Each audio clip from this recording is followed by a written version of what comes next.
Assalamualaikum warahmatullahi wabarakatuh. Perkenalkan kami dari kelompok 4. Pada video kali ini kami akan mempresentasikan hasil file project company. Baik, perkenalkan nama saya Muhammad Farah Bisanul Lamri. Nama saya John Vista Priong. Nama saya Saya Yesial Haikal Irfan. Stefanus Austin. Saya Haikal Irfano. Saya Afwan Mulia Pratama. Dan saya Diva Nur Ramadhani Firman. Baik, untuk file project ini kelompok kami mengambil judul Mobile Customer Clustering with Self-Organizing Map. Kenapa kami memilih judul ini? Karena dalam era modern dan globalisasi, pusat perbelanjaan atau mall setelah menjadi destinasi populer bagi berbagai lapisan masyarakat. Dengan setiap pelanggan memiliki preferensi dan perilaku unik, pemahaman terhadap informasi tersebut menjadi kunci untuk meningkatkan pengalaman belanja. Mengelompokkan pelanggan berdasarkan karakteristik serupa menjadi strategi efektif untuk mengelola dan menganalisis informasi preferensi serta perilaku pelanggan guna meningkatkan pelayanan dan kepuasan mereka. Dataset yang kami ambil itu mengambil dari Kaggle dan kita akan menggunakan metode SOM. Baik, di sini objektif atau tujuan dari penelitian ini adalah untuk meningkatkan efisiensi segmentasi potensi pelanggan, mengoptimalkan strategi pemasaran, dan meningkatkan pengalaman pelanggan di pusat perbelanjaan. Tujuan ini akan diraih dengan kita mengidentifikasi atau mengelompokkan pelanggan-pelanggan mall ke dalam kelompok-kelompok yang serupa. Dengan pengelompokan tersebut diharapkan kami dapat merancang strategi pemasaran yang tepat sasaran dan dapat lebih memahami kebutuhan serta preferensi pelanggan.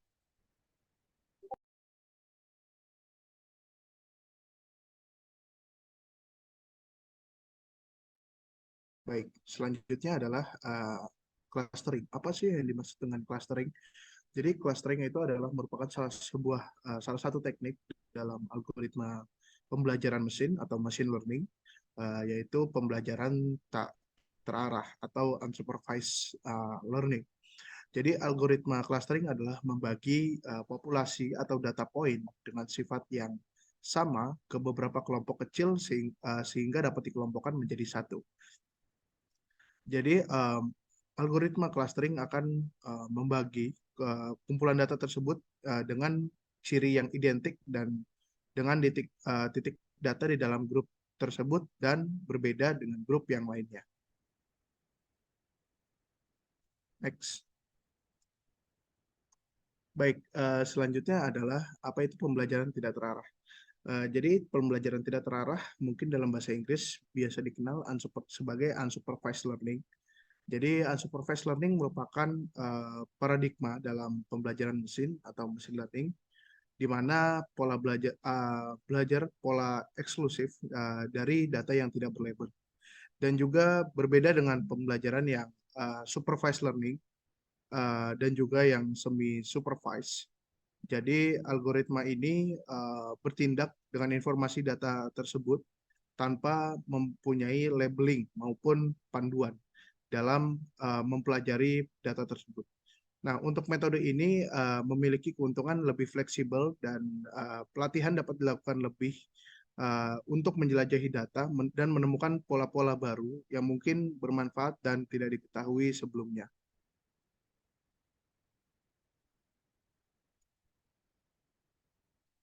Baik, selanjutnya adalah self-organizing map atau SOM.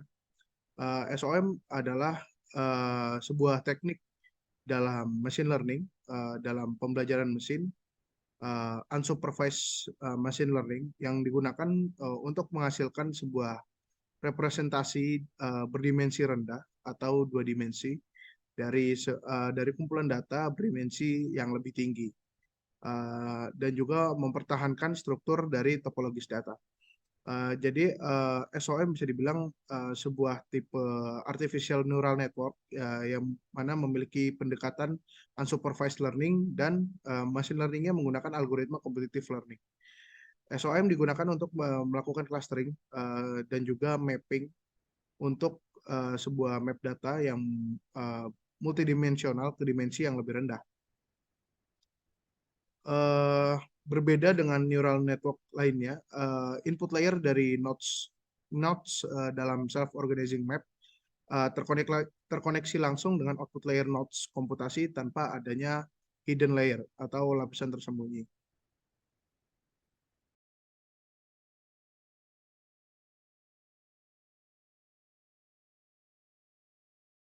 Oke, selanjutnya kita masuk ke implementasi kode. Pertama di sini kita akan mengimport beberapa library yang dibutuhkan untuk proses training SOM. Di sini pertama kita akan mengimport NumPy, kemudian Pandas, Seaborn, Matplotlib, Minisom, sklearn preprocessing, dan sklearn matrix. Di sini kita akan memanggil dataset yang diambil dari Kaggle, lalu kemudian akan dimasukkan ke data frame DF.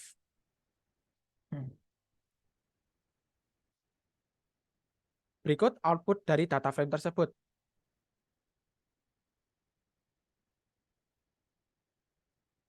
Kemudian lanjut ke data understanding. Di sini kita akan mencari dari info, jumlah null, dan jumlah duplikasi. Kemudian kita akan melakukan plot untuk melihat penyebaran data age dengan annual income.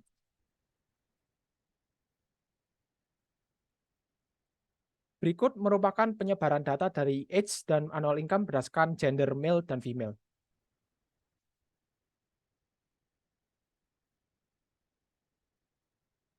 Kemudian lanjut ke data understanding. Di sini kita juga akan melakukan sebuah plot terhadap age dengan spending score, dan kemudian annual income terhadap spending score.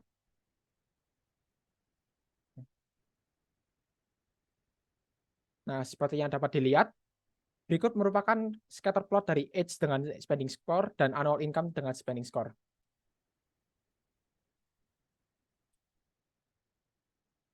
Nah, untuk data preprocessing, di sini kita akan menggunakan beberapa fitur, yaitu fitur annual income dan spending score. Karena menurut kami, fitur tersebutlah yang akan mempengaruhi cluster di dalam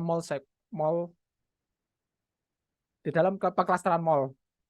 Dapat dilihat di sini kita akan mendrop data customer ID, gender, dan age, lalu melakukan normalisasi menggunakan min-max scaler untuk menormalisasi data sehingga data yang dilatih dapat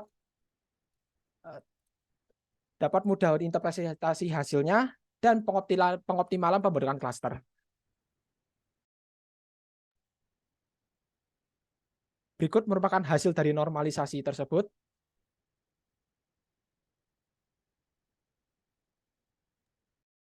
Selanjutnya, setelah proses data preprocessing sudah selesai dilakukan, maka kita dapat mulai melakukan training. Namun sebelum melakukan training tersebut, kita perlu tahu parameter apa yang terbaik untuk model Minisom ini. Pada slide dapat dilihat kita akan mencari neuron terbaik yang akan digunakan pada Minisom. Di sini menggunakan perulangan, dan untuk neuronnya sendiri mulai dari 2 hingga 10. Pada perulangannya kita akan melakukan training dengan epoch sejumlah 500, dan juga hasil dari silhouette score ini akan disimpan ke dalam array silhouette score. Dan selanjutnya di kode bawah ini akan ada plotting untuk menunjukkan jumlah neuron mana pada Minisom yang mendapatkan nilai silhouette score terbaik. Bisa di next. Dan berikut gambar grafik perbandingan neuron dengan SOM silhouette score, di mana dapat dilihat bahwa SOM silhouette score tertinggi didapatkan ketika neuron dari Minisom ini adalah berjumlah 5.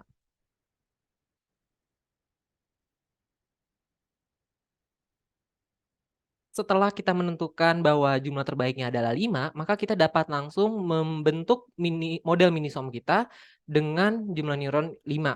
Dan di sini saya juga mencatat bahwa learning rate yang digunakan adalah 0,1 dan sigmanya adalah 0,5. Sigma ini di sini adalah ketertanggaan, dan juga dapat dilihat ada decay function yang menggunakan asymptotic decay, di mana rumusnya adalah learning rate dibagi dengan 1 per iteration kurung buka max iter per 2. Dan sebenarnya parameter ini masih bisa melakukan tuning lebih lanjut dengan mengganti parameter-parameter tersebut. Namun pada penelitian kali ini kami akan menggunakan parameter sebagai yang ada pada slide. Selanjutnya kode akan mencetak initial weight-nya atau random weight yang awalnya Minisom ini tetapkan. Dan tentu saja akan mencoba diplotkan agar dapat melihat visualisasi dari setiap neuron yang diletakkan pada grafik. Boleh di next? Berdasarkan random weight tersebut dapat dihasilkan random weight seperti berikut, dan dapat dilihat posisi neuronnya masih terlalu berjauhan dan karena belum dihubungkan dan belum ditrain dengan datanya.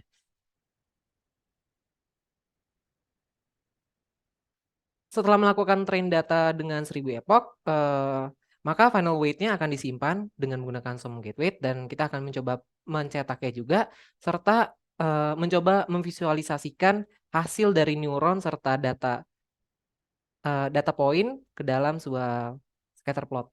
Eh, pada pada looping yang pertama akan mengklasterkan data, sedangkan pada looping yang kedua akan mengklasterkan centroidnya.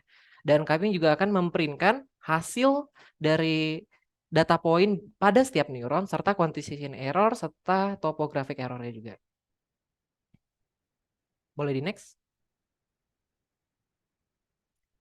Dapat dilihat weight-nya ini sudah mengalami proses pelatihan selama 1000 epoch dan berhasil mendapatkan nilai silhouette score sebesar 0,54.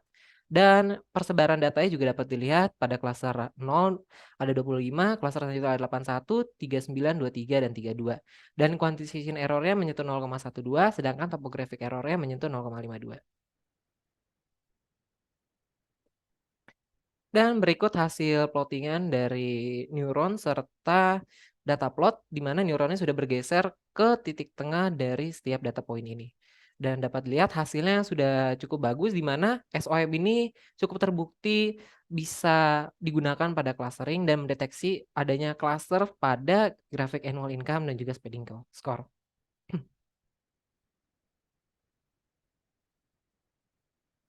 Selain grafik, mungkin kita juga membutuhkan visualisasi dalam bentuk data frame.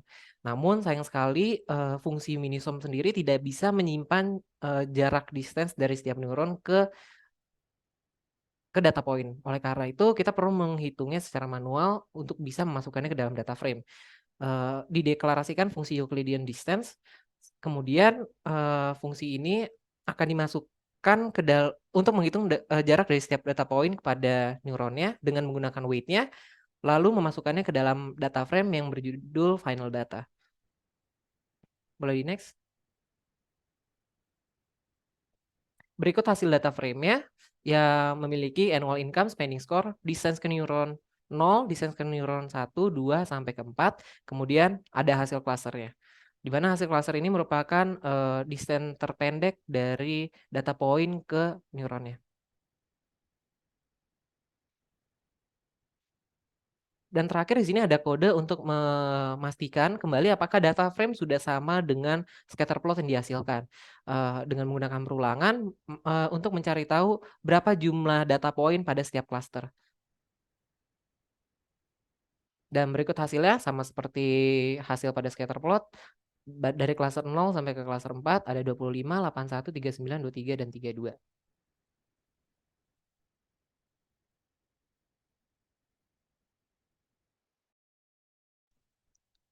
Lanjut saja ke kesimpulan dari presentasi kami. Jadi, metode Self-Organizing Map atau SOM dengan menggunakan data annual income dan spending score menghasilkan 5 kelompok cluster. Kelompok cluster banyak memiliki annual income di antara 0,2 sampai 0,4 dan nilai spending score di antara 0,4 dan 0,6. Nilai silhouette sebesar dapat dilihat sendiri, yaitu menunjukkan tingkat kehomogenan yang baik dalam pembentukan cluster. Hasil clustering dan visualisasi dapat membantu manajemen mall dalam memprioritaskan pembuatan dan penjualan produk dengan harga di antara 0,4 dan 0,6. Data annual income dan spending score dapat digunakan sebagai indikator preferensi dan perilaku pelanggan untuk meningkatkan manajemen mall. Metode SOM terbukti efektif dalam visualisasi clustering pelanggan mall. Segmentasi pelanggan mall dapat dilakukan untuk menentukan prioritas penduduk yang akan dibuat dan diperjualbelikan berdasarkan preferensi dan perilaku pelanggan.